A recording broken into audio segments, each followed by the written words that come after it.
कार्यक्रम में विशेष रूप से उपस्थित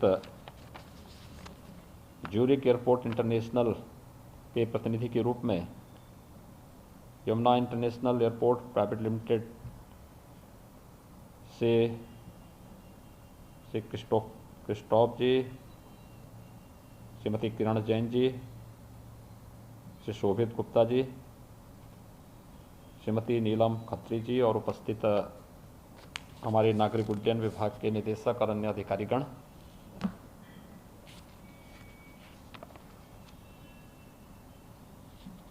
ये हमारे लिए अत्यंत प्रसन्नता का विषय है कि कोरोना महामारी के बावजूद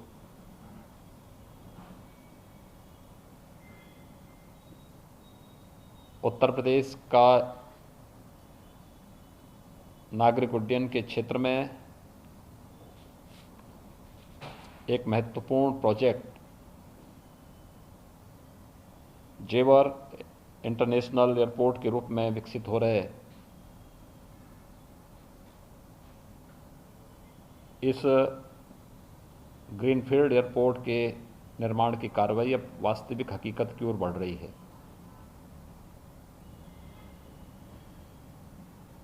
यह अतिरिक्त प्रसन्नता का विषय है कि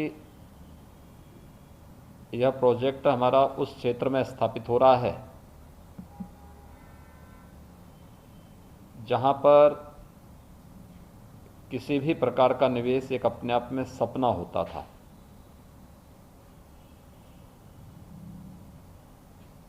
आज से लगभग 5-7 वर्ष पहले इसी क्षेत्र में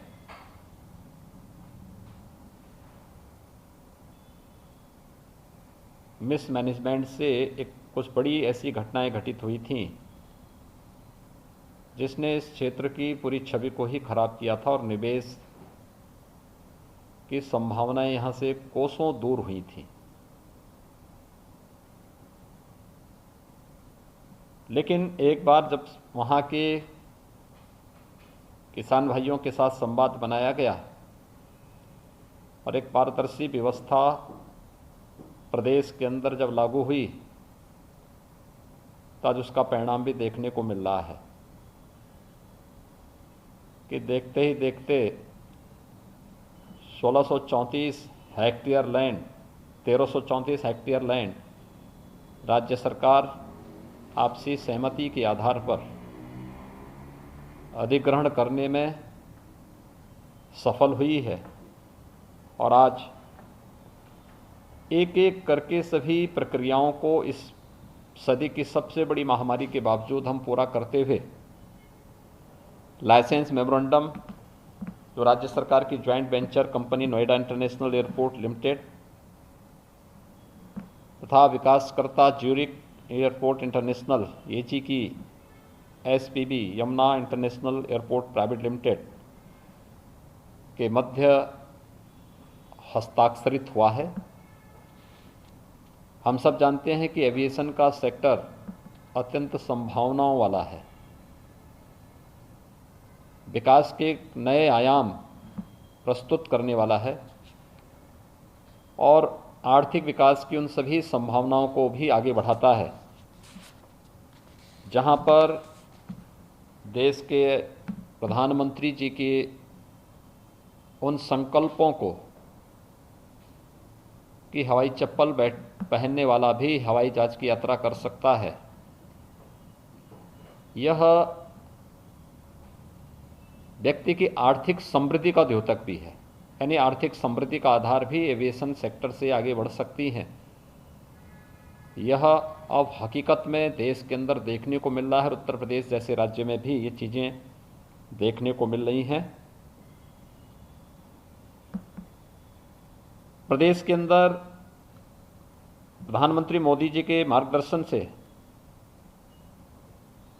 पीपीपी मोड पर हम लोग इस अंतर्राष्ट्रीय एयरपोर्ट के विकास की परियोजना को तेजी के साथ आगे बढ़ा रहे हैं और भारत सरकार ने इसके लिए हमें हर स्तर पर भरपूर सहयोग भी किया है।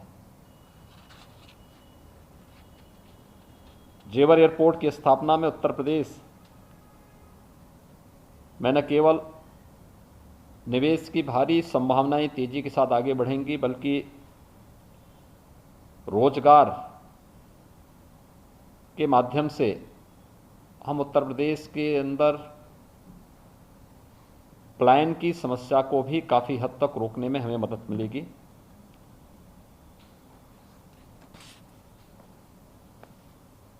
जेवर एयरपोर्ट के स्थापना से विभिन्न प्रकार के निवेश के माध्यम से प्रदेश के लाखों नौजवानों को नौकरी और रोजगार की संभावनाएं भी विकसित होंगी, और इसीलिए भारत सरकार ने समय समय पर प्रदेश सरकार को भरपूर सहयोग किया है, चाहे वह साइट क्लियरेंस में या इन प्रिंसिपल अप्रूवल, और रक्षा मंत्रालय से भी समय से एनओसी उपलब्ध करवाने में। ये सभी कार्रवाई 2017-2018 के बीच में ही संपन्न हो चुकी हैं। नवंबर 2017 को गृह मंत्रालय से इमिग्रेशन सर्विसेज हेतु भी अनुमोदन प्राप्त हुआ है।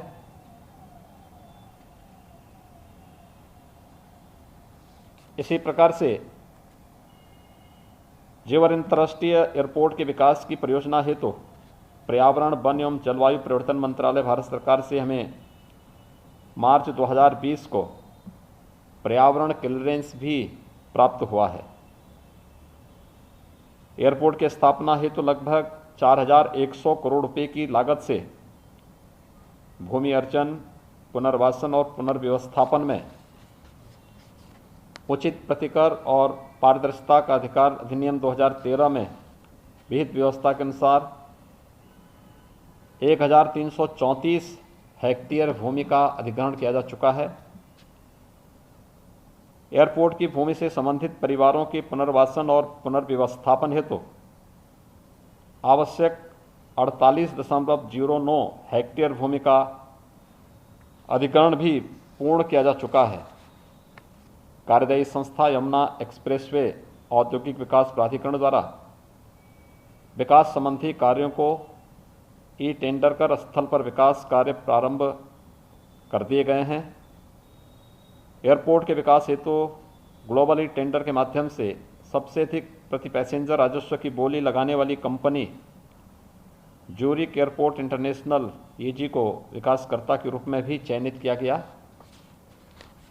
जेवर एयरपोर्ट के लिए चयनित विकासकर्ता ज्यूरिक एयरपोर्ट इंटरनेशनल एजी द्वारा गठित SPB Yamuna international airport private limited एवं उत्तर प्रदेश सरकार की company Noida international airport limited के साथ 7 अक्टूबर 2020 को कंसेशन एग्रीमेंट हस्ताक्षरित किया जा चुका है।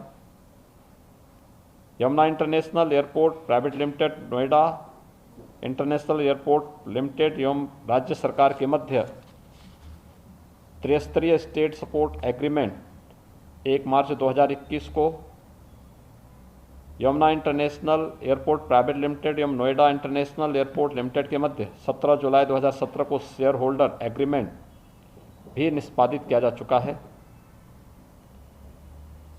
एयरपोर्ट के विकास हेतु राज्य सरकार के नागरिक उड्डयन विभाग के नाम से अधिकृत 1334 हेक्टेयर भूमि 90 वर्ष की लीज पर नोएडा इंटरनेशनल एयरपोर्ट लिमिटेड को दी गई है। इस संबंध में 17 जुलाई 21 को राज्य सरकार एवं नोएडा इंटरनेशनल एयरपोर्ट के मध्य लीज एग्रीमेंट हस्ताक्षरित किया जा चुका है। 1334 हेक्टेयर भूमि आज 31 जुलाई 21 को नोएडा इंटरनेशनल एयरपोर्ट लिमिटेड द्वारा Yamuna international airport private limited को एयरपोर्ट का विकास करने हेतु 40 वर्षों के लिए लाइसेंस पर उपलब्ध कराई जा रही है, जिसके संबंध में मेमोरेंडम हस्ताक्षरित किया जा रहा है। राज्य सरकार द्वारा नोएडा इंटरनेशनल ग्रीनफील्ड एयरपोर्ट के रनवे की संख्या 2 से बढ़ाकर के 5 किए जाने का निर्णय लिया गया है। रनवे की संख्या बढ़ाए जाने के संबंध में कंसल्टेंट PwC की फिजिबिलिटी रिपोर्ट के अनुसार 5 रनवे को फिजिबल भी बताया गया है। वर्तमान में 2 रनवे हेतु भूमि अधिग्रहण पूर्ण किया जा चुका है। शेष 3 रनवे हेतु क्रमशः फेज 1 में 1365 हेक्टेयर, फेज 2 में 1318 हेक्टेयर एवं फेज 3 में 735 हेक्टेयर भूमि की आवश्यकता है। फेज 1 के 1365 एकड़ भूमि के अर्जन हेतु राज्य सरकार द्वारा अपने अंश की धनराशि 1084 करोड़ रुपये अवमुक्त किया जा चुका है।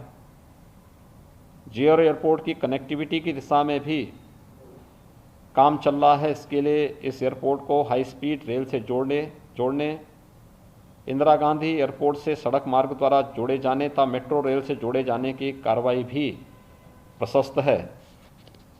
आगामी कुछ वर्षों में उत्तर प्रदेश में अंतर्राष्ट्रीय एयरपोर्ट की संख्या, जो वर्तमान में 3 है, लखनऊ, वाराणसी एवं कुशीनगर, यह बढ़कर के 5 हो जाएगी। यानी जेवर के साथ साथ अयोध्या में भी हम लोग एक नए इंटरनेशनल एयरपोर्ट के रूप में अपनी प्रक्रिया को आगे बढ़ा रहे हैं।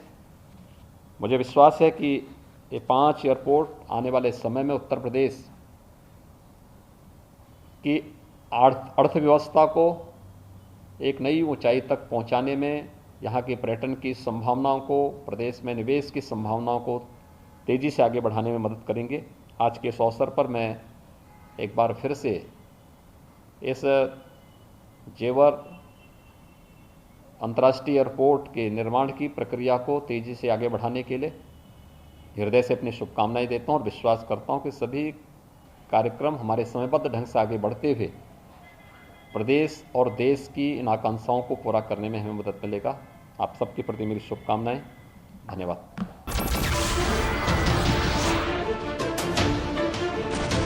नमस्कार, मैं हूं मानक गुप्ता। अगर आपको हमारा ये वीडियो पसंद आया हो तो इसे लाइक और शेयर जरूर करें, और हां, हमें सब्सक्राइब और फॉलो करना ना भूलें ताकि आप देश और दुनिया की कोई खबर मिस ना करें।